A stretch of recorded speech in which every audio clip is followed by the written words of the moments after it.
قال الله تعالى في كلامه المجيد: أعوذ بالله من الشيطان الرجيم. بسم الله الرحمن الرحيم. ولا تقتلوا النفس التي حرم الله إلا بالحق ومن قتل مظلوما فقد جعلنا لوليه سلطانا فلا يسرف في القتل إنه كان منصورا. قال المؤلف والمفسر رحمه الله تعالى: أدام النفع بعلومه وعلومكم في الدارين آمين. إلى أن قال: وقوله تعالى: ومن قتل مظلوما فقد جعلنا لوليه سلطانا أي سلطنة على القاتل. کہ اللہ تبارک و تعالیٰ نے فرمایا کہ جو آدمی قتل ہو جاتا ہے تو مقتول کا جو ولی ہے، جو وارث ہے، اس کو ہم نے یہ طاقت دی ہے، یہ اختیار دیا ہے، یہ قوت دی ہے کہ وہ اگر چاہے تو قصاص لے، وہ اگر چاہے تو دیت لے کے معاف کر دے، وہ اگر چاہے تو بغیر دیت کے معاف کر دے. یہ ساری قوت جو ہے اس کے ولی کی ہے. فإنه بالخيار، اس کا ولی جو ہے اس کو اختیار ہے. ان شاء قتله قودا، اگر وہ چاہے تو اس کو قتل میں قصاص میں قتل کرے. وإن شاء عفا عنه على الدية، اور اگر چاہے تو دیت لے کے معاف کر دے. وإن شاء عفا عنه مجانا، اور اگر چاہے تو بغیر دیت کے بھی معاف کر دے. کما ثبتت السنة بذلك، اسی طرح حضور صلی اللہ علیہ وسلم کا فرمان ہے اور اسی پر حضور صلی اللہ علیہ وسلم نے امر فرمایا. وقد أخذ الإمام والحبر ابن عباس من عموم هذه الآية الكريمة ولاية معاوية رضي الله تعالى عنه والسلطنة أنه سيملك، لأنه كان ولي عثمان رضی اللہ تعالی عنہ. اسی سے حضرت ابن عباس رضی اللہ تعالی عنہ نے اس آیت سے یہ لیا ہے کہ حضرت معاویہ رضی اللہ تعالیٰ عنہ کو یہ حق پہنچتا تھا کہ وہ حضرت عثمان رضی اللہ تعالیٰ عنہ کے قصاص کے بدلے میں بدلا لیں. وقد قتل عثمان مظلوما رضی اللہ عنہ، حضرت عثمان جو تھے وہ مظلوم شہید ہوئے رضی اللہ تعالیٰ عنہ. وكان معاوية رضي الله تعالى عنه يطالب عليا رضي الله عنه أن يسلموا قتلته حتى يقتص منهم. حضرت معاویہ رضی اللہ تعالی عنہ مطالبہ کرتے تھے حضرت علی سے رضی اللہ تعالی عنہ سے کہ آپ جو ہیں قاتلان عثمان ہمارے سپرد کریں تاکہ ہم ان سے بدلہ لیں. لأنه أموي، حضرت عثمان حضرت معاویہ بھی اموی تھے. وقال علي رضي الله تعالى عنه يستمهله في الأمر حتى يتمكن ويفعل ذلك، اور حضرت علی رضی اللہ تعالیٰ عنہ نے فرمایا کہ مجھے مہلت دیں تاکہ میں اپنے اقتدار کو پوری طرح مستحکم کرنے کے بعد یہ کام کروں گا. تو ہمیشہ یہ یاد رکھیں کہ ایسے جو واقعات ہیں صحابہ کے درمیان، جیسے سیدنا علی اور سیدنا معاویہ کے درمیان میں، اسی طرح سیدنا علی اور سیدہ عائشہ کے درمیان میں رضوان اللہ علیہم اجمعین، اس کو علماء نے مشاجرات صحابہ، یعنی صحابہ کے درمیان جو جھگڑے ہوئے، صحابہ کے درمیان جو لڑائی ہوئی، ان سب کے بارے میں اہل سنت والجماعت کا یہ متفقہ فیصلہ ہے کہ ہم مسلمانوں کو کوئی کسی کے بارے میں بدگوئی نہیں کرنی چاہیے، بلکہ ہمارا یہ عقیدہ ہے، ایمان ہے کہ وہ سب کے سب برحق تھے. اگر ان سے غلطی ہوئی ہے تو وہ خطا اجتہادی ہے کہ ان کے اجتہاد میں خطا ہو گئی. اگر خطا اجتہادی ہو جائے تو اللہ تبارک و تعالیٰ اس پر بھی معاف فرماتے ہیں بلکہ اجر دیتے ہیں. اور پھر اللہ تبارک و تعالیٰ نے تمام صحابہ سے یہ وعدہ فرمایا ہے کُلًّا وعد اللہ الحسنى، اللہ نے سب سے جنت کا وعدہ فرمایا، اور اللہ نے فرمایا رضی اللہ عنہم ورضوا عنہ، اللہ ان سے راضی ہو گیا، وہ اللہ سے راضی ہو گئے. تو اس لیے کبھی بھی کسی انسان کو جو قلب سلیم رکھتا ہے اور عقل سلیم رکھتا ہے، صحابہ رضوان اللہ علیہم اجمعین کی شان میں کبھی بے ادبی، کبھی گستاخی نہیں کرنی چاہیے. تمام صحابہ برحق ہیں، تمام صحابہ جنتی ہیں، تمام صحابہ صدوق ہیں، تمام صحابہ عدول ہیں. پھر ان میں بھی درجات ہیں. اللہ نے ایک سے ایک کو بڑی شان عطا فرمائی. تو یہ بھی عقیدہ اہل سنت والجماعت ہے کہ جس طرح 4 خلفاء ہیں ان کا شان بھی اسی طرح ہے. سب سے اول ابو بکر ہیں، اس کے بعد حضرت عمر ہیں، اس کے بعد حضرت عثمان ہیں، اس کے بعد حضرت علی ہیں. یہ 4 ہو گئے. پھر 6 جو عشرہ مبشرہ میں ہیں، کیونکہ کل عشرہ مبشرہ جو ہیں وہ 10 ہیں، جن میں 4 یہ خلفاء ہیں اور 6 وہ ہو گئے. یہ سب سے افضل اسی ترتیب سے. اور ان کے بعد یعنی عشرہ مبشرہ کے بعد خلفاء اول، اس کے بعد 6، پھر اس کے بعد اصحاب بدر 313 رضوان اللہ تعالی علیہم اجمعین، جن کو اللہ تبارک و تعالی نے جنگ بدر میں، غزوہ بدر میں حضور کا ساتھی بنایا. پھر ان کا شان ہے. غزوہ بدر کے بعد پھر بیعت الرضوان والوں کا شان ہے. بیعت الرضوان میں بعض روایات میں 1400، بعض روایات میں 1800 صحابہ شہید ہوئے رضوان اللہ تعالی علیہم اجمعین. اس کے بعد پھر فتح مکہ، اور پھر جو فتح مکہ سے پہلے مسلمان ہوئے ان کا شان زیادہ بلند ہے بنسبت ان کے جو فتح مکہ کے بعد مسلمان ہیں. اور تمام صحابہ جو ہیں وہ برحق ہیں، تمام صحابہ جو ہیں وہ علی الحق والہدیٰ ہیں. اگر ان سے کوئی غلطی ہوئی ہے تو اس غلطی کو ہم غلطی خطا اجتہادی پہ محمول کریں گے، اور وہ غلطی ایسی ہوگی جیسے 2 بھائیوں میں ہو جاتی ہے، باپ بیٹے میں ہو جاتی ہے.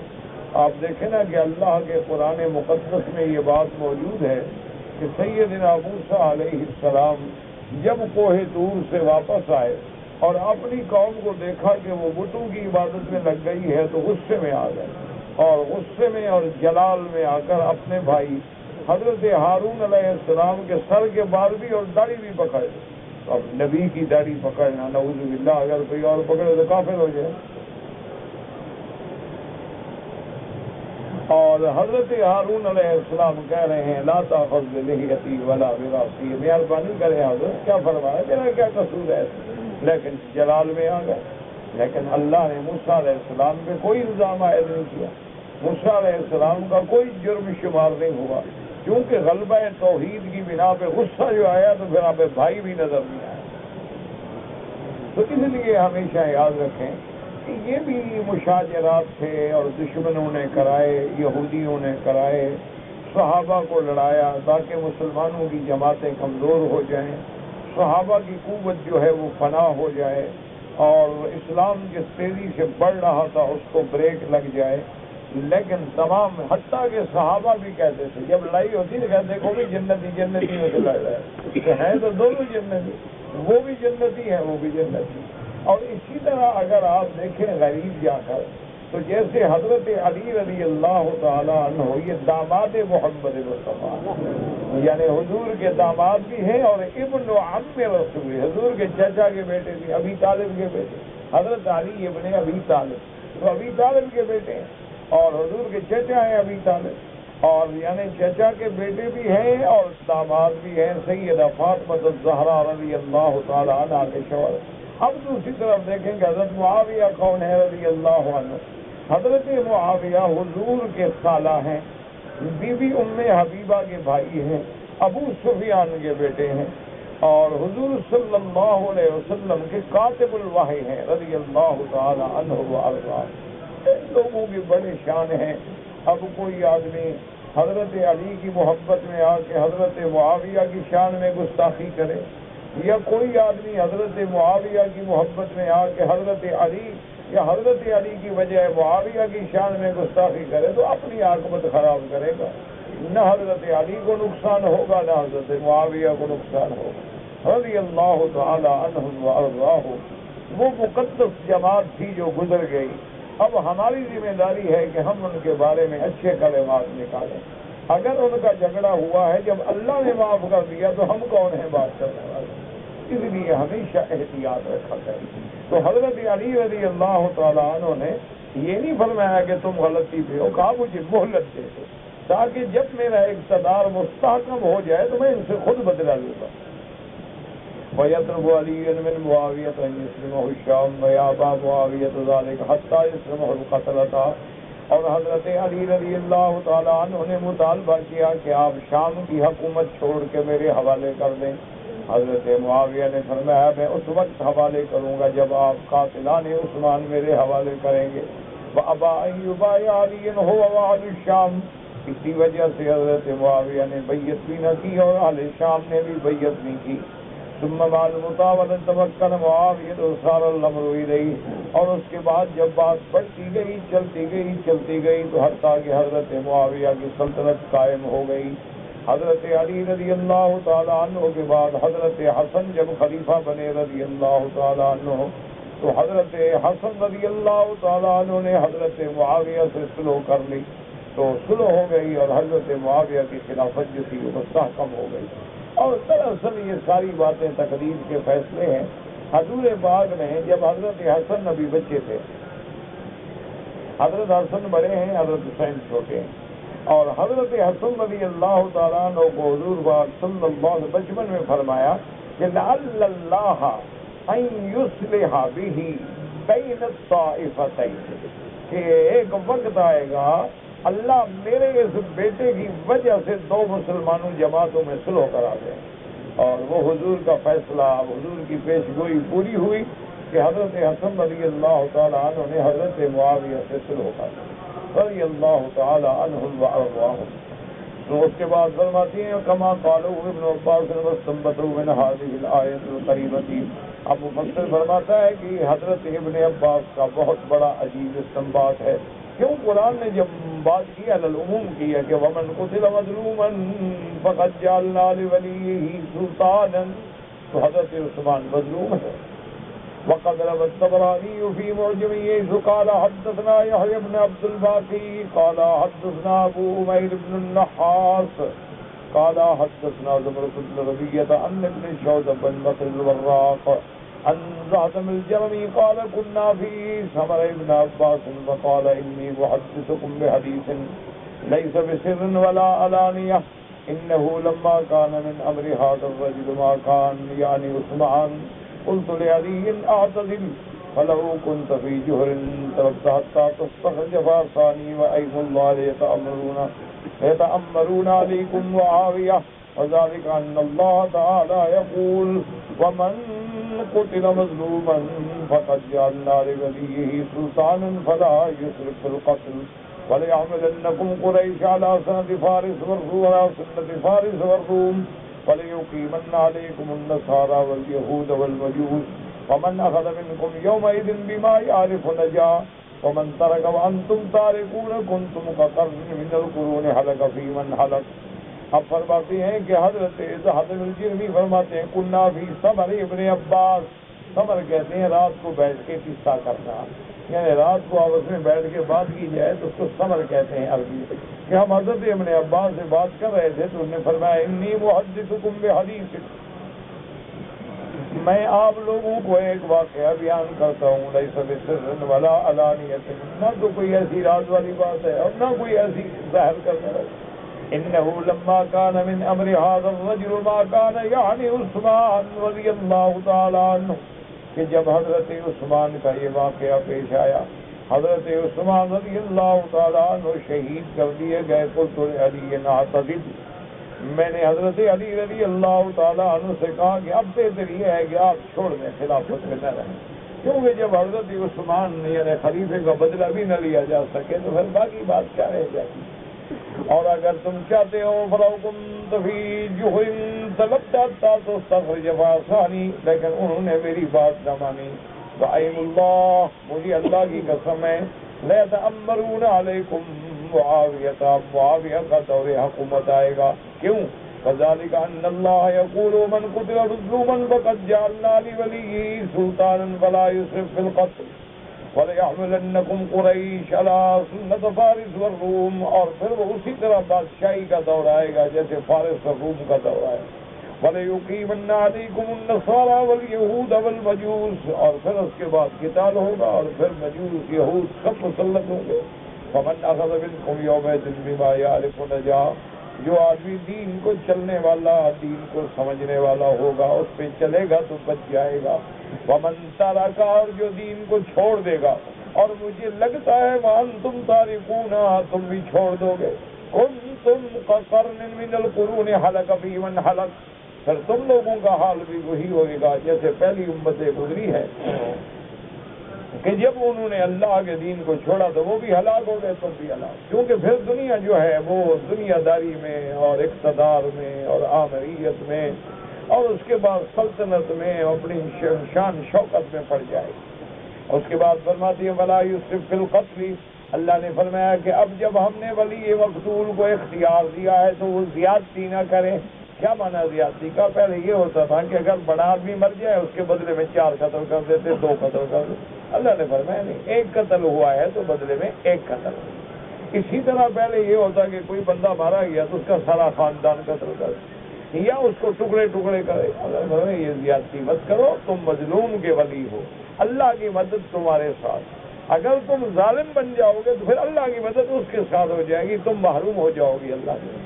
فَلَا يُسْرِفْ فِي الْقَتْلِ وَلَا يُسْرِفُ الْوَلِيُّ فِي قَتْلِ الْقَاتِلِ بِأَن يُمَثَّلَ بِهِ أَوْ يَقْتَصَّ مِنْ غَيْرِ الْقَاتِلِ، کہ اب ولی قاتل جو ہے، ولی مقتول جو ہے وہ ایسا نہ کرے کہ اس کے بدلے میں کسی غیر کو قتل کرے یا أن يُمَثَّلَ بِهِ یا اس کا مسئلہ بنائے. اس کے بعد فرماتے ہیں قوله تبارک و تعالی إِنَّهُ كَانَ مَنْصُورًا إِنَّ الْوَلِيَّ مَنْصُورٌ عَلَى الْقَاتِلِ شَرْعًا وَغَالِبًا وَقَدْرًا، کیونکہ اللہ تبارک و تعالیٰ نے مقتول کے ولی کو بڑی طاقت عطا فرمائی ہے، اللہ اسی کی مدد فرمائیں گے اور وہ مدد کا حقدار ہے شرعاً بھی اور حالات کے اعتبار سے بھی اور غالباً بھی، کیونکہ اس کا مقتول ہے، اس کو مقتول کے بدلہ لینے کا حق ہے. اب چاہے وہ بدلہ لے قتل میں، چاہے بدلہ لے دیت میں، چاہے معاف فرما دے. یہاں ایسے واقعات ہوتے ہیں کیونکہ اللہ کی رحمت سے اس ملک میں اسلامی حکومتیں ہیں، تو اگر کبھی کوئی قتل کا واقعہ ہوتا ہے، کبھی کبھی ایسا بھی ہوا کہ قاتل کو سزائے موت ہو گئی اور قاتل کو لے آئے، جلاد آ گیا، قتل ہونا ہے اور فوراً ولی مقتول کھڑا کر سکا میں نے معاف کر دیا، تو اسی وقت چھوٹ کے چلا گیا. ایسے کئی واقعات کیونکہ اللہ نے یہ ولی کو حق دیا، وہ چاہے آخری گھڑی میں معاف کر دے. تو ایسے واقعات ہوئے ہیں کہ قتل کے لیے لے آئے اور وہ چلا گیا، بس اللہ نے اس کو رہائی دینی تھی، اس کی زندگی باقی تھی، تو اللہ تبارک و تعالیٰ نے مقتول کے ولی کے دل میں بات ڈال دی، اس نے معاف کر دیا. یہ اللہ تبارک و تعالیٰ کا ایک نظام ہے اور اس کے کبھی خلاف ورزی نہیں کرنی چاہیے. اب ایک اور حکم دیتے ہیں وَلَا تَقْرَبُوا مَالَ الْيَتِيمِ إِلَّا بِالَّتِي هِيَ أَحْسَنُ حَتَّىٰ يَبْلُغَ أَشُدَّهُ وَأَوْفُوا بِالْعَهْدِ إِنَّ الْعَهْدَ كَانَ مَسْئُولًا وَأَوْفُوا الْكَيْلَ إِذَا كِلْتُمْ وَزِنُوا بِالْقِسْطَاسِ الْمُسْتَقِيمِ ذَلِكَ خَيْرٌ وَأَحْسَنُ تَأْوِيلًا. يقول تعالى وَلَا تَقْرَبُوا مَالَ الْيَتِيمِ إِلَّا بِالَّتِي هِيَ أَحْسَنُ حَتَّىٰ يَبْلُغَ أَشُدَّهُ. اللہ نے فرمایا أَيْ لَا تَتَصَرَّفُوا فِي مَالِ الْيَتِيمِ إِلَّا بِالْغِبْطَةِ، اگر تمہارے پاس یتیم کا مال ہے، تم وارث ہو یتیم، تو اس کے مال میں کوئی غلطی نہ کرو، کوئی زیادتی نہ کرو، مال کو حرام نہ کرو. ہاں اگر اس کے مال کو بڑھانے کے لیے کسی اچھی جگہ لگا دو کہ بھی بچہ بڑا ہوگا اور اس کا پیسہ بھی زیادہ ہو جائے گا تو اچھی بات ہے، تصرف کر سکتے ہو، لیکن کوئی ایسا تصرف نہ کرو جو مال یتیم کو نقصان پہنچائے. وَلَا تَأْكُلُوهَا إِسْرَافًا وَبِدَارًا يَكْبَرُوا وَمَنْ كَانَ غَنِيًّا فَلْيَسْتَعْفِفْ وَمَنْ كَانَ فَقِيرًا فَلْيَأْكُلْ بِالْمَعْرُوفِ. اللہ نے فرمایا ایسا نہ کرو کہ یتیم کے مال کو جلدی جلدی کھا رہے ہو تاکہ بڑے ہونے سے پہلے پہلے سارا مال ہی ختم ہو جائے. اللہ نے فرمایا ہرگز ایسا نہ کرو، بلکہ اللہ نے اگر تمہیں غنی بنایا ہے تو یتیم کے مال کو ہاتھ بھی نہ لگاؤ.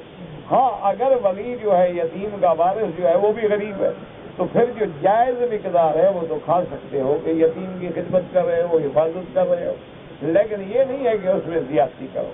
وقد جاء في صحيح مسلم ان رسول الله صلى الله عليه وسلم قال لأبي ذر يا أبا ذر إني أراك ضعيفا وإني أحب لك ما أحب لنفسي لا تأمرن على اثنين ولا تولين مال يتيم صحیح مسلم میں حدیث مبارک ہے کہ میرے آقا نے فرمایا حضرت ابی ذر سے، یا ابی ذر رضی اللہ تعالی عنہ انی اراک ضعیفا، میں دیکھتا ہوں کہ تم کمزور آدمی ہو، تم فقیر آدمی ہو، اور میں تمہارے لیے وہی چیز پسند کرتا ہوں جو اپنی ذات کے لیے پسند کرتا ہوں۔ تو حضور نے فرمایا میں تمہیں نصیحت کرتا ہوں، تم کمزور آدمی ہو، ہمیشہ ان دو باتوں کو یاد رکھنا۔ ایک تو کبھی دو آدمیوں کے فیصلہ نہ کرنا، تم حاکم نہ بننا، کیونکہ حاکم بننا کوئی آسان کام نہیں ہوتا ہے۔ آج کل تو خیر حاکم بننا کیا ہے، آج کل تو لوٹ مار کے لیے ہوتا ہے۔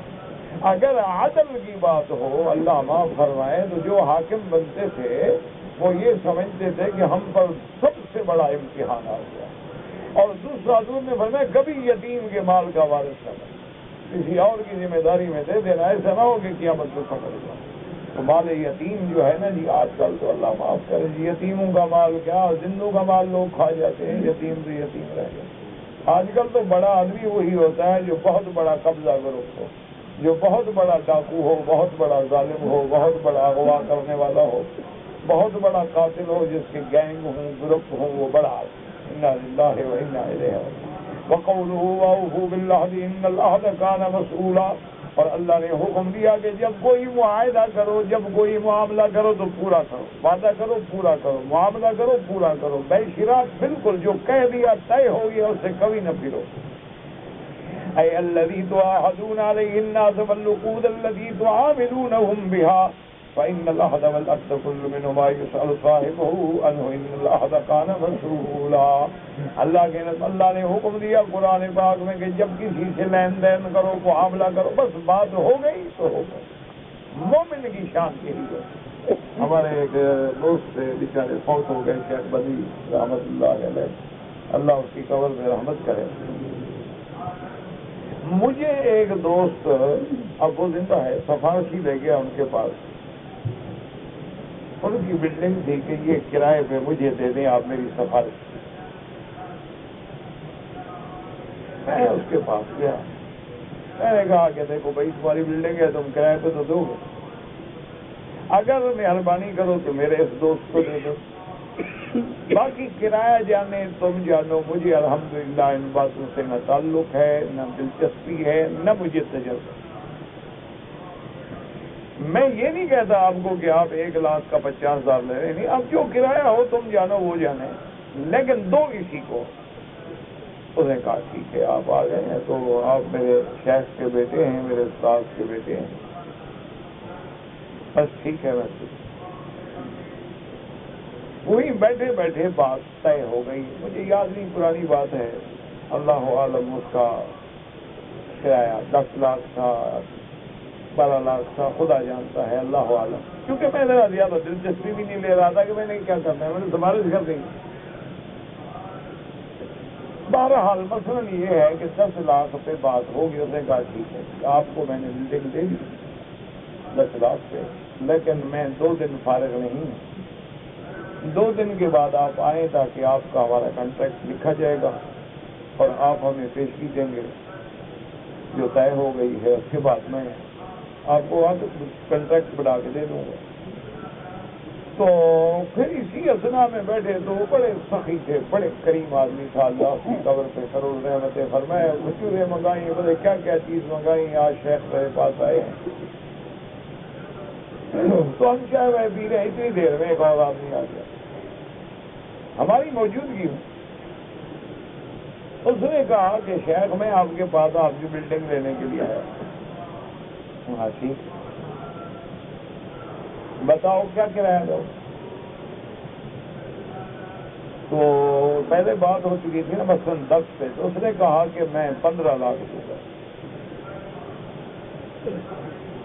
کہتے یار اور کچھ زیادہ کرو، انہوں نے کہا کہ نہیں اور تو نہیں، بس اس سے زیادہ نہیں دے سکتا، 15 دوں گا۔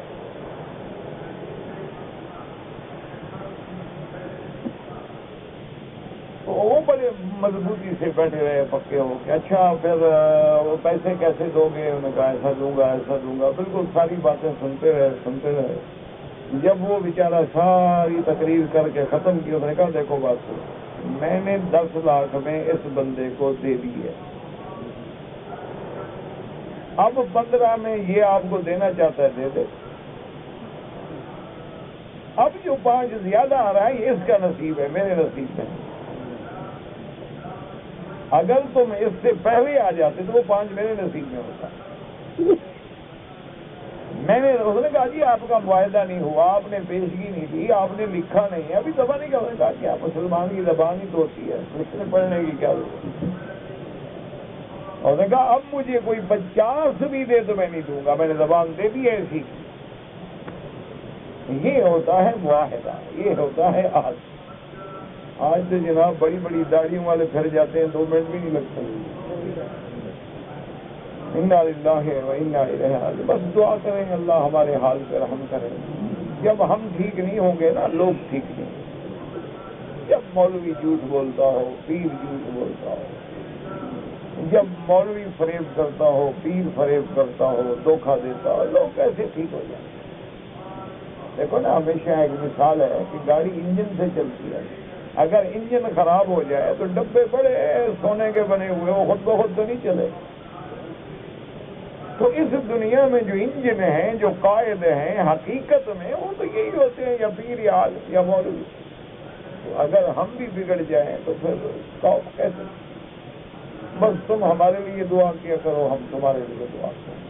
وَأَوْفُوا بِالْعَهْدِ، عہد کا وفا کرنا جو ہے شرط ہے۔ کیوں؟ إِنَّ الْعَهْدَ كَانَ مَسْئُولًا، قیامت والے دن عہد کے بارے میں سوال ہوگا۔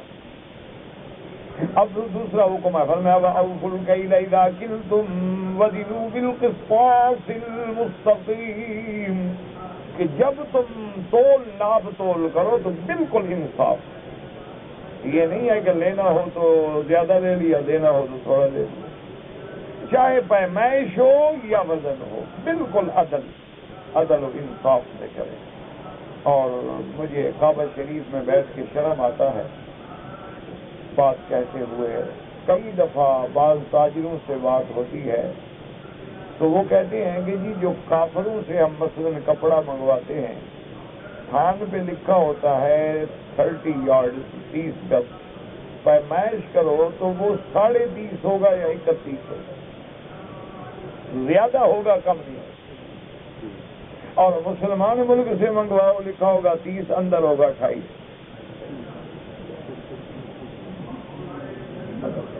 اب آپ بتائیں کیا کریں؟ مسلمانوں نے ایک دفعہ کپاس بیچی کسی کافر ملک کو۔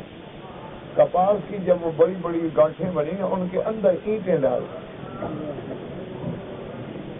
اسی لیے ہماری کپاس کوئی نہیں لیتا، ہمارا چاول کوئی نہیں لیتا، کیونکہ جو اعلیٰ قسم ہے اس میں ایک ادنا قسم بھی ملا دیں گے۔ 20 کلو وہ ہے بھائی، 5 کلو ڈال دیا، 5 کلو کا کون دیکھتا ہے؟ اب 1 لاکھ بوری ہو تو 5 لاکھ کلو چلا گیا، نتیجہ یہ نکلتا ہے ہم سے کوئی لیتا نہیں۔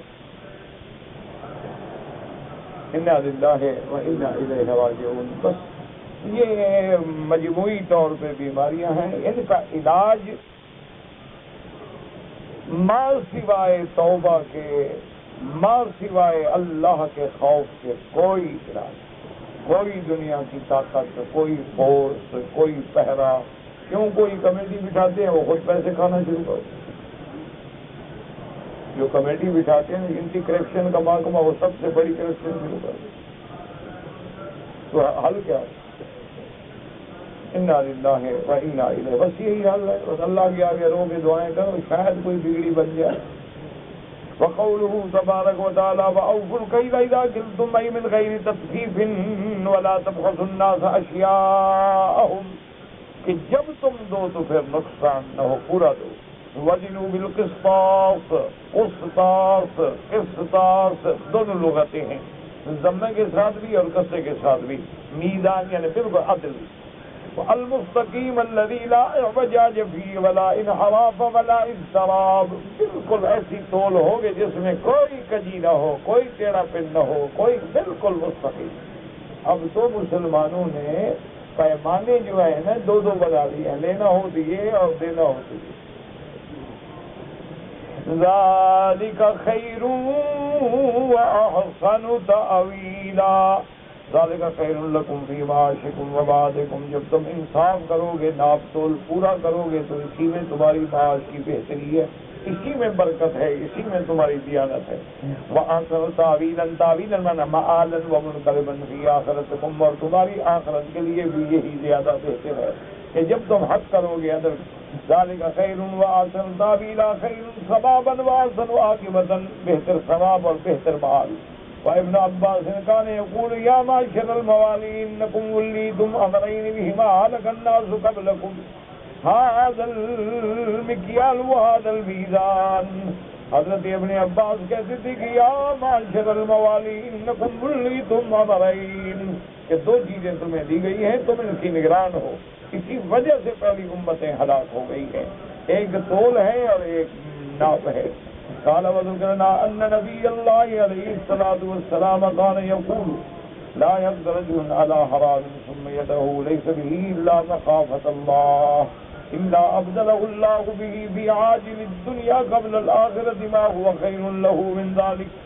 میرے آقا سرکار دو عالم سیدنا محمد رسول اللہ صلی اللہ علیہ وسلم نے فرمایا کہ کسی بندے کا ارادہ ہوتا ہے کہ یار موقع مل رہا ہے میں حرام کھا لوں، پھر دل میں خوف خدا آ جاتا ہے یار اللہ پکڑے گا، اور پھر وہ ارادے کو چھوڑ دیتا ہے، اللہ اس کو دنیا میں آخرت سے پہلے اس سے زیادہ بہتر بدلا گا۔ اس لیے ہمیشہ عدل کریں، انصاف کریں، قول میں بھی، عمل میں بھی، قیل میں بھی، میزان میں بھی۔ اللہ آپ کو بھی اور اللہ مجھے بھی توفیق دے۔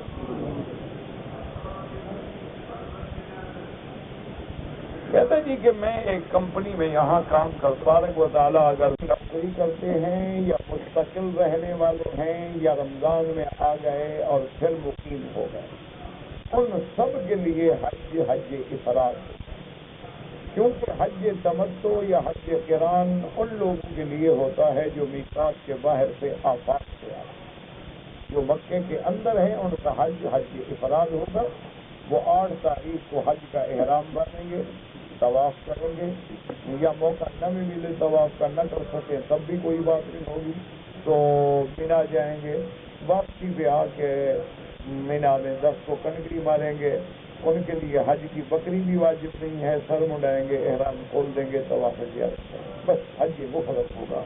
لیکن ایک میری بات یاد رکھو کہ آپ مقیم ہیں، مواطن ہیں یا جو بھی ہیں، حج کی کتابیں ہر زبان میں موجود ہیں۔ بعض میں تھوڑا بہت فرق ہوتا ہے کہ مثلا بعض کتابیں جو ہیں وہ حنابلہ کی لکھی ہوئی ہیں اور بعض کتابیں جو ہیں وہ احناف کی لکھی ہوئی ہیں، ان میں کچھ علمی باتیں ہوتی ہیں، تو جو سمجھ نہ آئے وہاں نشان لگا دو اور ان کتابوں کو حج آنے سے پہلے 2 4 5 دفعہ پڑھو اور ان کو سمجھو اور ان کو یاد کرو، احرام کیا ہے، حج کیا ہے، نیت کیا ہے، طواف کیا ہے، مینا کیا ہے، مزدلفہ کیا ہے، عرفات کیا ہے، اور جو باتیں سمجھ نہ آئیں اسی جگہ پہ پنسل سے نشان لگا دو، کسی عالم کے پاس چلے جاؤ کہ حضرت ایک بات مجھے سمجھ نہیں آ رہی، تو 2 4 5 دفعہ جب دہرائیں گے انشاءاللہ تو حج میں کوئی غلطی نہیں ہوگی۔ اور ویسے بھی انشاءاللہ دعا کریں اللہ مجھے صحت و عافیت دے، تو حج سے پہلے پھر حج کے مسائل بھی ہوں گے انشاءاللہ، لیکن میں آخر کتنے آدمیوں کو پہنچاؤں، یہ تو لازم ہے ہر بندہ ایک دوسرے کو دین پہنچائے۔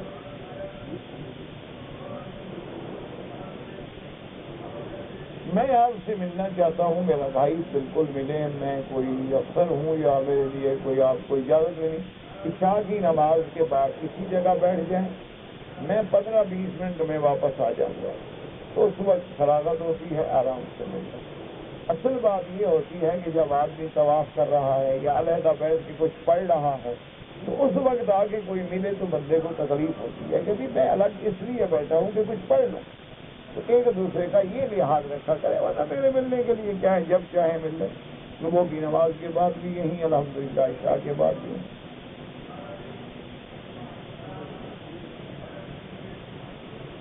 کہتے تھی کہ مجھے حضور کی والدہ کی قبر پہ جانے کے لیے منع ہے، بالکل جائز نہیں، کوئی بالکل جائز نہیں ہے، منع ہے، کیونکہ ان کی وفات جو ہے حضور کی نبوت سے پہلے ہو گئی۔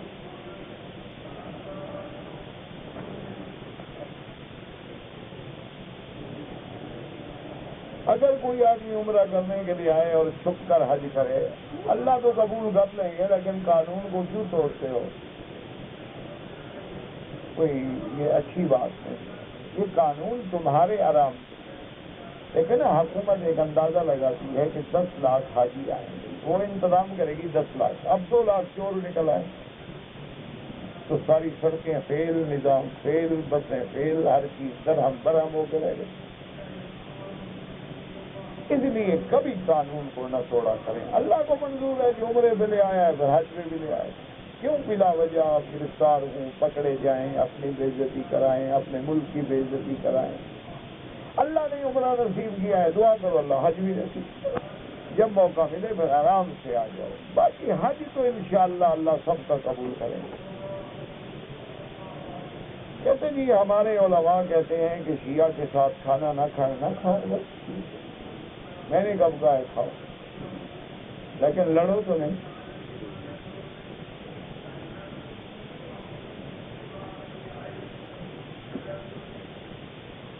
اللہ کے بندے، کھانا تو کافروں کے ساتھ بھی جائز ہے، یہود و نصارہ کے ساتھ بھی بیٹھ کے کھانا جائز ہے، ہندو کے ساتھ بھی بیٹھ کے کھانا جائز ہے۔ اتنے ایک دوسرے کے دلوں میں اتنے بغض نہ ڈالو کہ دیواریں کھڑی ہو جائیں۔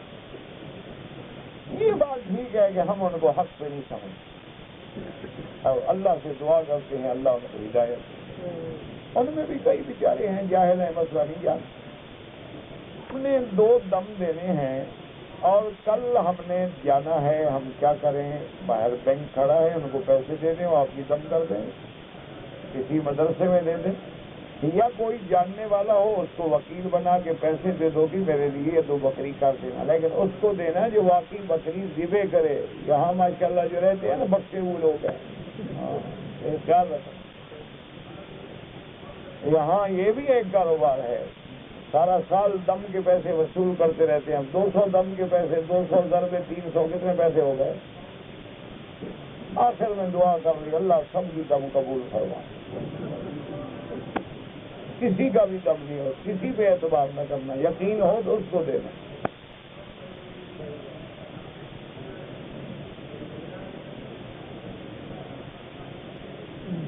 ایک آدمی کے منہ سے نکل گیا کہ میری جوتی اللہ، غلط کلمات ہیں، بس استغفار کر لیا، پھر مسئلہ کیا پوچھتے ہو؟ گندا کلمہ منہ سے نکل جائے توبہ کر دو، استغفر اللہ، لا حول ولا قوت الا باللہ، لا الہ الا اللہ، بس یہ پوچھنے کی بات۔ اگر احرام ہوا سے اڑ کے سر پہ آ گیا کچھ بھی نہیں ہو، کچھ بھی نہیں ہو، احرام سر پہ آ جائے تو کیا ہو گیا؟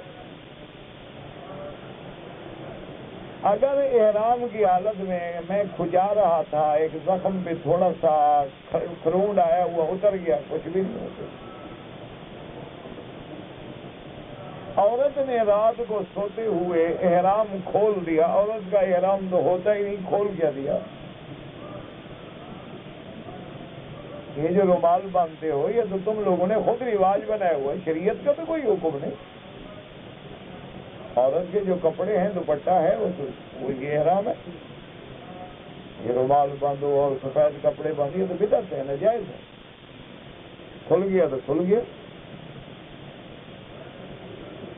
بعض میری بہنیں اتنی غلطی کرتی ہیں، اللہ ہدایت دے، کیا کریں، کس مسئلے کو روئیں؟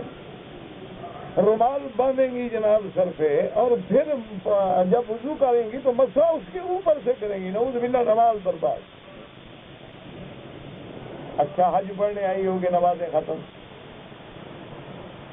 اللہ کے بندے، تمہارا کوئی سر زخمی ہے، پٹی بندھی ہوئی ہے کہ نہیں کھول سکتی ہو؟ یہ تو رومال ہوتا ہے احتیاطاً، کبھی بال نہ اڑیں، بال نہ کھلیں، کسی کی بالوں پہ نظر نہ پڑے، کبھی دوپٹہ گر جاتا ہے، چلو بھی بال بندھے ہوئے ہوں، احتیاط ہے، کوئی شران تو ضروری نہیں ہے نا۔ لیکن اگر وضو کریں تو باقاعدہ رومال کھولیں، باقاعدہ وہ سمجھیے رومال کھولا احرام کھل گیا، بس احرام نہیں کھلتا۔ خدا کے لیے گھروں میں سمجھاؤ یہ مسئلے۔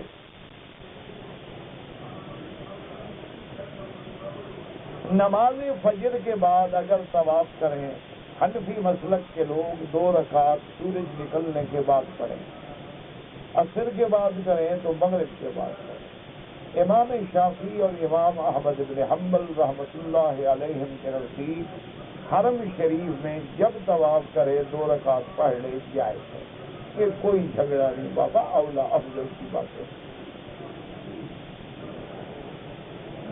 ایک امام صاحب کہتے ہیں کہ نماز جنازہ میں ہاتھ چھوڑ کے سلام پھیرنا چاہیے، کوئی مسئلہ نہیں. ہاتھ باندھ کے سلام پھیرے، ہاتھ چھوڑ کے کوئی مسئلہ ہی نہیں. ایسے چھوٹے چھوٹے مسئلوں پہ امت کو لڑاتے ہیں. اللہ معاف کرے، اللہ معاف کرے. اگر ہم 2-3 طواف اکٹھے کر لیں اور اس کے بعد ان کی 2 رکعت پڑھ لیں جائز ہے. بس کچھ نہ کہیں کوئی ہوگا بس درود شریف پڑھے اللہ صلی اللہ علیہ وسلم. اللہ کے حرم میں بات ہوتی ہے، کوئی بندہ آ گیا، کوئی بیچارہ دماغ صحیح نہ ہوا، کوئی غلط آدمی بھی ہوتا ہے، اللہ معاف کرے، تو یہ ان کی ذمہ داری ہے، کر رہے ہیں بیچارے.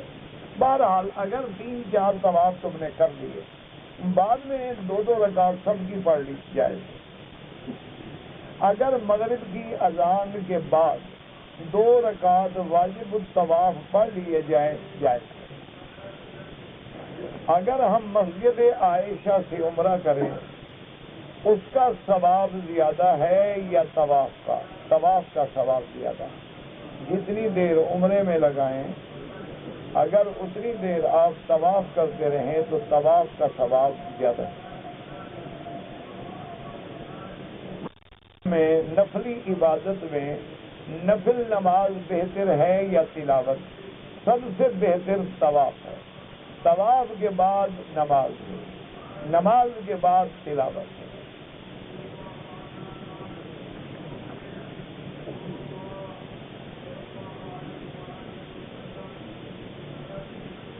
کہتے ہیں جی کہ ایک آدمی نے، میں نے کتاب میں پڑھا ہے کہ جس آدمی نے رمضان المبارک میں عمرہ کیا گویا اس نے حضور صلی اللہ علیہ وسلم کے ساتھ حج کیا. یہ حدیث ہے. حضور نے فرمایا تعدل کحجۃ، اور ایک حدیث میں کحجۃ معی. آپ نے فرمایا کہ وہ عمرہ گویا حج کے برابر ہے یا میرے ساتھ حج کے برابر. کہتے اب ہم اس کو حاجی کہیں، حاجی کہنا کوئی ضروری ہے؟ جس نے حج کیا اس کو بھی نہ کہو. یہ تو اس کے برابر ثواب ہے. تم ٹائٹل لگانے کے فکر میں ہو حاجی کا. انا للہ و انا الیہ راجعون. اچھا اگر 2-3-4 حج کرتے پھر کیا کہو گے؟ حاج. بڑا فکر ہے لوگوں کو. اللہ کے بندے لوگ کہیں تم کیوں کہو؟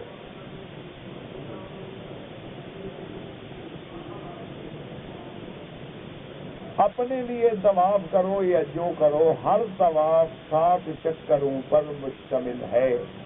نہ کم ہو سکتا ہے نہ زیادہ ہو سکتا ہے. 7 چکر پورے کریں گے اور ہر طواف کے بعد 2 رکعت کریں گے.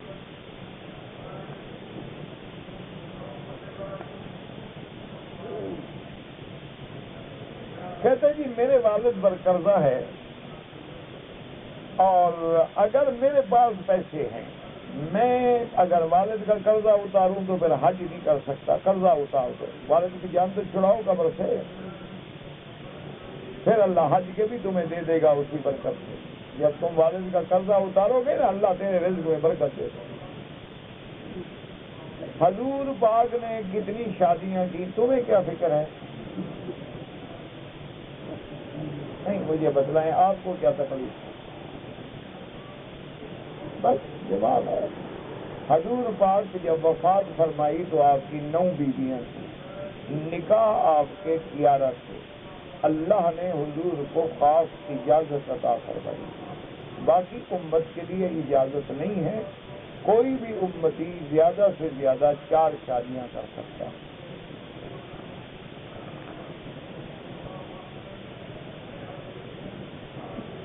سورۃ فاتحہ کے بعد آمین کہنا ثابت نہیں تو نہ کہا کرو. ہم نے تو پڑھا ہے کہ آمین کہنا چاہیے. نیت ناف سے اوپر باندھنا یا نیچے؟ نیت کیا ہوتی ہے؟ نیت تو دل میں ہوتی ہے. زبان سے ناف کے ساتھ کیا تعلق ہے؟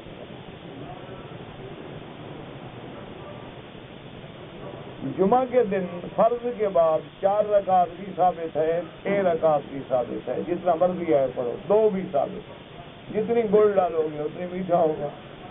2 رکعت والے کو 2 لاکھ رکعت کا ثواب ملے گا، 4 رکعت والے کو 4 لاکھ کا ثواب ملے گا۔ تم لوگوں کو ثواب سے محروم کرنا چاہتے ہو تو بالکل سنتیں پڑھنا ہی چھوڑ دو۔ ایسی بھی جب لوگ نکلے ہیں نا، لوگوں کو روکتے ہیں کہ زیادہ عبادت ہے۔ انا للہ و انا الیہ راجعون۔ رفع دین جو کرتے ہیں ٹھیک ہے، اور جو نہیں کرتے ان کے پاس بھی حدیث رسول اللہ صلی اللہ علیہ وسلم۔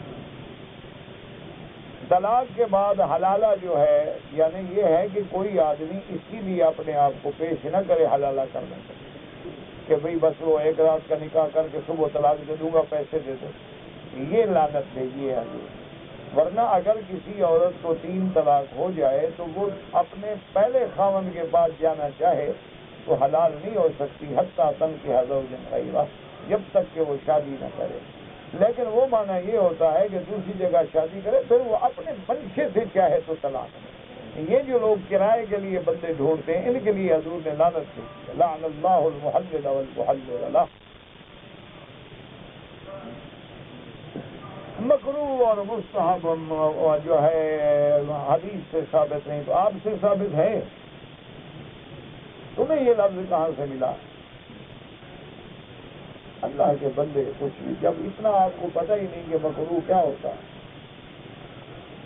انا للہ و انا الیہ راجعون۔ محدثین نے باب باندھ دیا اور آپ کو پتہ ہی نہیں ثابت نہیں، کیا کرے اب اس سے؟ بس دعا ہی کر سکتے ہیں کہ اللہ پاک عقل دے، علم دے۔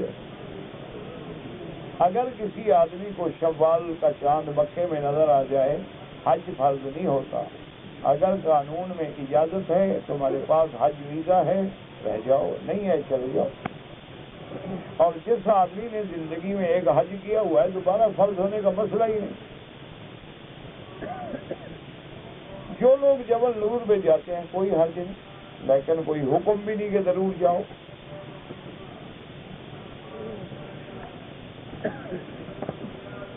مجھے معنی نہیں آتے حروف مقطعات کے۔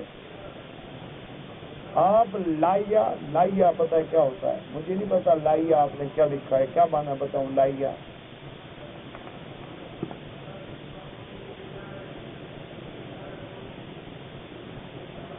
حافظ عبدالرزاق صاحب فاروق آباد مسجد کے امام ہیں، اہل حدیث کے صدر ہیں، ان کی بیٹی فوت ہو گئی، اللہ مغفرت فرمائے، اللہ ان کے پسماندگان کو صبر جمیل عطا فرمائے، اللہ نعم البدل عطا فرمائے، اللہ قادر ہیں۔ اولاد کا صدمہ بہت بڑا صدمہ ہے، لیکن ولا نقول الا كما يحب ربنا ويرضى، انا للہ وانا الیہ راجعون۔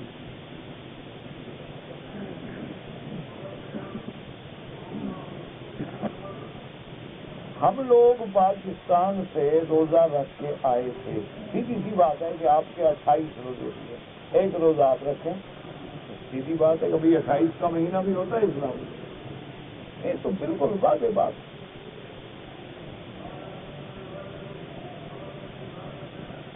اگر عصر کی نماز کھڑی ہو گئی، ہم نے سنتیں نہیں پڑھی، فرض میں شامل ہو گئے، بس فرض شامل ہو جائے، عصر کے بعد کوئی سنت نہیں۔ اگر فجر کی نماز کھڑی ہو گئی اور ہم نے 2 سنتیں فجر والی نہیں پڑھی، جماعت میں شامل ہو جائے، نماز پڑھنے کے فوراً بعد 2 رکعت سنت پڑھ لیں یا سورج نکلنے کے بعد، کیونکہ یہ فجر کی 2 سنتیں میرے بدری سرکار کو بہت محبوب تھی، اس لیے فقہا کہتے ہیں ان کو نہ چھوڑا کریں، کیونکہ حضور نے فرمایا خیر من الدنیا وما فیہا، کہ ساری دنیا اور اس کے اندر جو نعمتیں ہیں وہ ایک طرف، یہ 2 رکعتیں ان سے بہتر ہیں۔ میرے بھائی کوئی یہاں ایسا قانون نہیں ہے کہ عمرے والوں کو فیس دے کے حج کا ویزا لگ جائے، میرے معلومات میں ایسا قانون نہیں۔ بلا وجہ وقت ضائع نہ کریں، اپنے پیسے ضائع نہ کریں، اور بلا وجہ اپنے آپ کو خطرے میں بھی نہ ڈالیں۔ جب قانون نہ ہو تو یہاں بالکل آدمی قانون پہ چلتے ہیں، قانون ہی نہ ہو تو کریں گے کیا؟ اس لیے بلا وجہ دھوکے میں نہ رہیں۔ ہم نے کویت سے سفر کیا احرام جو تھا وہ ہم نے اپنے صندوق میں رکھا ہوا تھا، ہم میاں بیوی تھے، صندوق جو ہے وہ جہاز میں چلا گیا، لہذا ہم نے احرام نہیں باندھا، اور احرام ہم نے پھر جدے میں آ کے باندھا، تو ایک ایک بکری آپ پہ دم پڑ گئی۔ پہلی بات تو یہ ہے کہ عورت کو احرام کی کیا ضرورت تھی۔ دوسری بات یہ ہے کہ اگر آپ کے پاس بھی چادریں نہ ہوں تو مسئلہ سمجھ لیں کہ جہاز میں بیٹھے بیٹھے قمیص اتار دو، بنین اتار دو، شلوار میں بیٹھے رہو، اسی کرتے کو کندھے پہ ڈال دو، لبیک اللہم لبیک نیت ہو گئی، اور جدے اتر کے چادر باندھ لی، کوئی مسئلہ نہیں۔ اگر آپ نے مسئلہ پوچھا ہوتا تو آپ کا عمرہ بھی کویت کا ضائع نہ جاتا اور آپ پہ دم بھی نہ پڑتی۔ اب آپ نے عمرہ تو جدے سے کر لیا ہے، لیکن ایک ایک دم ادا کریں۔ کہتے جی کہ میں نے عمرہ کیا، طواف تو کر لیا، لیکن صفا مروہ نہیں دوڑا، اور نہ سمجھی تھی، مجھے پتہ نہیں تھا، اور پھر میں نے احرام کھول دیا، کپڑے پہن لیے، صفا مروہ دوسرے دن دوڑا۔ اچھا پتہ نہیں بال بھی کٹائے کہ نہیں کٹائے، بہرحال مہربانی کر کے بال بھی کٹواؤ اور ایک بکری دم بھی ادا کرو، کیونکہ آپ نے حالت احرام میں کپڑے پہن لیے۔ جب آپ نے صفائی نہیں دوڑی، بال ہی نہیں کٹائے، کپڑے کیسے پہن لیے؟ یہ مسئلہ میرے بھائی پہلے پوچھ لیتے تو 300 ریال کی بکری تو نہ دینی پڑتی۔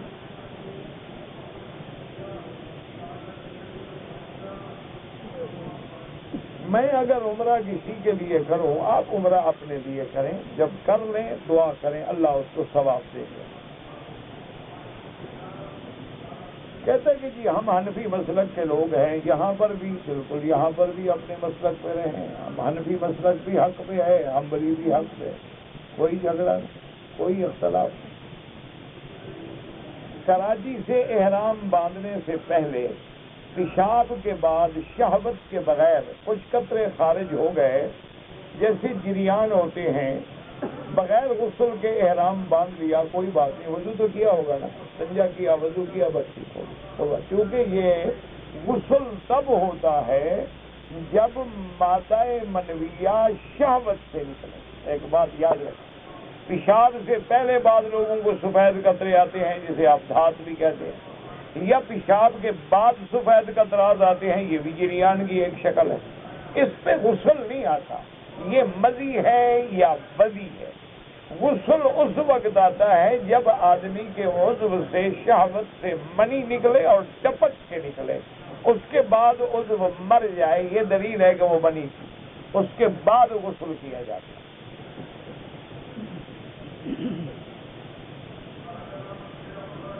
مسجد عائشہ سے میں نے عمرے کا احرام باندھا، طواف کیا، طواف کے بعد صفا کرنے سے پہلے پیشاب کیا، پھر بھی اسی طرح قطرہ آتا ہے، کوئی بات نہیں۔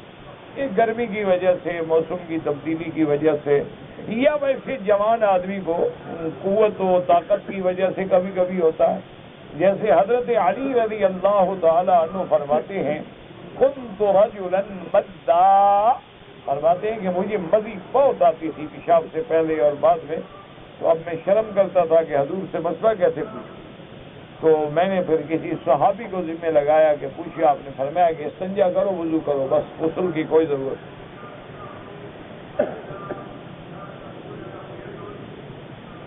اگر ایک آدمی کو رمضان المبارک کے روزے کے ساتھ قے آ گئی، اس میں تھوڑا سا فرق ہے، بعض فقہا فرماتے ہیں کہ اگر قے آئی ہے تھوڑی سی تو روزہ نہیں ٹوٹ، اگر قے منہ بھر کے آئی کہ بے ساختہ نکلی تو مانا ہے کچھ نہ کچھ واپس بھی چلی گئی ہے، تو پھر روزہ ٹوٹ جاتا ہے، ایک روزہ قضا کرے۔ حضرت ایوب علیہ السلام نے جس کنویں سے غسل فرمایا تھا اور ان کی بیماری جاتی رہی، وہ کنواں کہاں ہے؟ مجھے پتا ہوتا تو میں جا کے خود نہ استعمال کر لیتا، نہیں، اگر اس کنویں کا مجھے پتا ہوتا تو تمہیں بتانے سے پہلے میں نہ پہنچ جاتا کنویں پہ۔ یہ آپ کو کس نے کہا ہے کہ کنواں تھا؟ اللہ کے بندے، وہ معجزہ تھا، اور خود برجلک ھذا مغتسل بارد وشراب، اللہ نے حکم دیا کہ ایوب جہاں بیٹھے ہو یہاں پاؤں مارو، آپ نے پاؤں مارا تو چشمہ جاری ہو گیا۔ اللہ نے حکم دیا کہ اس چشمے سے غسل بھی کرو، پانی بھی پیو، تمہاری ساری بیماریاں وہ تو معجزتاً پیدا ہوا، ختم ہو گیا۔ تو وہ بیماریاں ایسے دور ہو گئیں کہ حضرت ایوب علیہ السلام کی بیوی جب واپس آئی تو دور سے جب دیکھا کہ اس جھونپڑے میں بڑا خوبصورت صحت مند جوان آدمی بیٹھا ہے، وہ بیچاری ڈر کے باہر کھڑی ہو گئی، اور سمجھا کہ ایوب علیہ السلام تو مریض ہے، وہ جل نہیں سکتے۔ تو آپ نے فرمایا کہ اندر آ جاؤ، اللہ نے مجھے شفا عطا فرمائی۔ آپ کو کنواں تو نہیں مل سکتا، لیکن ایوب علیہ السلام کی دعا تو قرآن میں موجود ہے، رب انی مسنی الضر وانت ارحم الراحمین، رب انی مسنی الضر وانت ارحم الراحمین۔ یہی دعا ہر بیماری میں زیادہ سے زیادہ پڑھو، اللہ شفا دے۔ کہتے ہیں جی کہ کار پارکنگ جو ہے یہاں پر 1 گھنٹے کا 10 ریال لیتے ہیں، اگر 15 منٹ زیادہ ہو جائیں تو 2 گھنٹے کے پیسے لیتے ہیں، کیا یہ جائز ہے؟ تمہاری ہوتی کار پارکنگ پھر مسئلہ پوچھو، کیونکہ لوگوں کی ہے نا۔ اور اگر وہ ایسا نہ کریں تو جو گاڑی کھڑی کرے گا انشاءاللہ حج پڑھ کے جائے گا۔ اللہ کے بندے حرم کے قریب جگہ قیمتی ہیں، وہ کیسے کرایہ نکالیں گے؟ یہ ان کی چیز ہے، انہوں نے شرط رکھی، آپ نہ ٹھہریں، زیادہ وقت نہ لگائیں۔ اگر ایک آدمی مکہ مکرمہ سے باہر کسی میقات کے باہر مثلا طائف رہتا ہے، کاروبار کے لیے اس کو روزانہ دوسرے دن تیسرے دن دوسرے دن آنا جانا پڑتا ہے، مثلا مدینے رہتا ہے، مدینہ منورہ سے اس کو کاروبار کے لیے جدہ مکہ آنا جانا پڑتا ہے، یہ ٹیکسی ڈرائیور ہے، کار ڈرائیور ہے، بس ڈرائیور ہے، روزانہ گاڑی لے جاتا ہے طائف، روزانہ واپس آتا ہے 10 دفعہ، اس کے لیے احرام باندھنا کوئی ضروری نہیں۔ عمرہ میرے بھائی جو ہے اس کی بہت بڑی فضیلت ہے، اور حدیث مبارک میں یہ بھی آتا ہے کہ عمرہ گویا کہ چھوٹا حج ہے۔ تو بہرحال اللہ تبارک و تعالیٰ نے اس کی فضائل حدیث میں یہ بھی آئے ہیں کہ جو لوگ عمرہ کرتے ہیں اللہ ان کے گناہوں کو مٹا دیتے ہیں، اور اللہ ان کے گناہوں کا کفارہ کر دیتے ہیں، اور اللہ ان کے رزق میں برکتیں عطا فرماتے ہیں۔ تو عمرہ بہت بڑی عبادت ہے، جس میں طواف بھی ہے، صفا بھی ہے، حلق بھی ہے، احرام بھی ہے، اللہ کا ذکر بھی ہے، تلبیہ بھی ہے، تو بہت بڑی نعمت ہے، اللہ جس کو نصیب فرمائے۔ میرا ایک دوست ہے، وہ بلی کو صابن سے غسل دیتا ہے، اچھا ہے، ماں باپ کو تو کبھی غسل نہیں دیا، اللہ نے بلیوں کو ڈیوٹی لگا دی۔ نہ اس سے قسم لو کہ کبھی تم نے ماں باپ کو غسل دیا تھا، نہلایا تھا صابن؟ تو جب اس نے اللہ کے حقوق ادا نہیں کی، اللہ نے فرمایا آپ بلیوں کا اور زیادہ گستاخی کرے گا پھر کتوں کو غسل دے گا۔ یہ تو ہمارے عمل ہیں جو ہمیں پیش آئے۔ انا للہ و انا الیہ راجعون۔ اگر ایک آدمی بوڑھا ہے، کمزور ہے، حج پہ جب جانا چاہتا ہے تو کیا وہ صفا مروہ پہلے دوڑ سکتا ہے؟ ہاں، وہ اگر احرام باندھ کے طواف کر کے صفا مروہ دوڑ لے تو 10 تاریخ کو جب آئے گا انشاءاللہ تو طواف زیارت کرے گا، دوبارہ صفا نہیں دوڑے گا۔ لیکن اگر نہ دوڑے تو پھر 10 کو آگے طواف بھی کرے گا اور صفا مروہ بھی دوڑے گا۔ لیکن اصل بات یہ ہے، مجھے تو آج تک یہ سمجھ نہیں آیا، لوگ سمجھتے ہیں کہ اس دن زیادہ تکلیف ہوگی۔ اللہ کے بندے، تکلیف تو طواف میں ہوتی ہے، صفا تو نیچے ہے، اوپر ہے، پھر چھت پر ہے، اور ون وے ہے، یوں جا رہے ہیں یوں آ رہے ہیں، اصل تو مسئلہ طواف کا ہے۔ تو جب طواف کی تکلیف کر لو گے تو صفا مروہ بھی دوڑ لو گے، کوئی مشکل مسئلہ نہیں۔ تو ایک تکلیف 8 کو کرو، تھک کے ملا جاؤ، پھر 10 کو آگے دوسرا رگڑا بھی بھوگ دو، یہ کہاں کی عقل ہے؟ اسی لیے آرام سے 10 کو آگے طواف بھی کریں، صفا مروہ بھی دوڑیں، خیر ہے، تو ایسی بات۔ اگر ایک آدمی نے سنت پڑھنی شروع کر دی یا نفل نماز شروع کر دی اور جنازہ کھڑا ہو گیا تو وہ اپنی سنت پوری کرے، باقی بھائی جو ہیں وہ جنازہ پڑھ لیں گے۔ جنازہ فرض کفایہ ہے، جب چند مسلمان پڑھ لیتے ہیں تو ہم سے گناہ نہیں ہوتا۔ لیکن اصول یہ ہے، یاد رکھو، کہ جب فرض نماز ہو جائے تو سبحان اللہ 33 بار، الحمدللہ 33 بار، اللہ اکبر 34 بار، لا الہ الا اللہ وحدہ لا شریک لہ لہ الملک ولہ الحمد یحیی ویمیت وہو علی کل شیء قدیر۔ اور اللہ توفیق دے تو آیت الکرسی، اللہ توفیق دے تو قل هو اللہ احد، قل اعوذ برب الفلق، قل اعوذ برب الناس، یہ پڑھیں۔ اتنے پڑھنے میں اگر اعلان جنازے کا ہو گیا الحمدللہ، جنازہ پڑھ جلدی کیوں کرتے ہو گے، فوراً اللہ اکبر۔ اور جو بھائی طواف میں نماز پڑھتے ہیں جو سلام پھرتا ہے وہی سنت شروع کر، جتنے بندے اس کے آگے گزریں گے گناہگار یہ ہوگا جو نماز پڑھ رہا ہے۔ اللہ کے بندے صبر کرو، پیچھے آ جاؤ، آرام سے ہٹ جاؤ، نہ لوگوں کا راستہ روکو، نہ لوگوں کے لیے مشکلات کا باعث بنو۔ تکبیر پتہ نہیں کون سی تکبیر ہے، مجھے تو نہیں پتہ لگا۔ ہاں اگر جنازے میں تکبیر جو ہے وہ احناف کے نزدیک ہاتھ باندھے رہے اور اللہ اکبر ہاتھ اٹھانے کی ضرورت ہے، اور حنابلہ کے نزدیک تکبیر جنازہ میں بھی ہاتھ اٹھایا جاتا ہے۔ یہ مستحب اعلیٰ اولا کی باتیں ہیں، ان میں نہ جھگڑا کرو، نہ لڑائی کیا کرو، جو جیسے پڑھ رہا ہے دعا کرو اللہ قبول کرو، دعا کرو کہ اللہ ہمارا خاتمہ ایمان پہ ہو اور ہمارا بھی کوئی جنازہ پڑھنے والا ہو۔ تم جنازہ پڑھو گے تو تمہارا بھی کوئی پڑھے گا، اگر تم مسلمان کے جنازے کو اہمیت نہیں دو گے تو ہو سکتا ہے تمہارے جنازے کو بھی کوئی اہمیت نہ دے۔ اس لیے ایک دوسرے کا خیال رکھا کرو، باقی ان جھگڑوں میں نہ پڑا کرو، ہاتھ اٹھایا ہے ہاتھ نہیں اٹھایا ہے، ایک سلام کیا ہے 2 سلام کیے، ایک سلام سے بھی نماز پوری ہو جاتی، 2 سلام کرو گے تو اور زیادہ ثواب مل جائے گا، کوئی بات۔ جو لوگ بھی مکے میں 15 دن سے زیادہ یا 15 دن ٹھہرنے کی نیت کر لیں وہ نماز پوری پڑھیں گے، وہ مسافر نہیں رہیں۔